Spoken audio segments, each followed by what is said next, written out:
បងប្អូនមើលគំរូទៅរឿងបងប្អូនចង់ចេះបើចេះហើយអាចរកលុយបានស្រួលកលឹងកោតកលឹងចៃដីចៃកោតដាក់ធាតហ្នឹងចៃដីដាក់ធាតហ្នឹងធ្វើស្រួលហើយបងប្អូនបិទតកៅដាក់តែផ្លឹបលួយទៅកកមើលយើងយកអាកបិតហ្នឹងចុងស្រួចហ្នឹង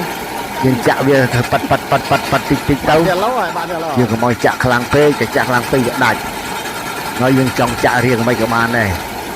ចាក់រៀងចង់ចាក់រៀងរហូតដល់មិនចង់ធ្វើរៀងឲ្យមិនប៉ោងកណ្ដាល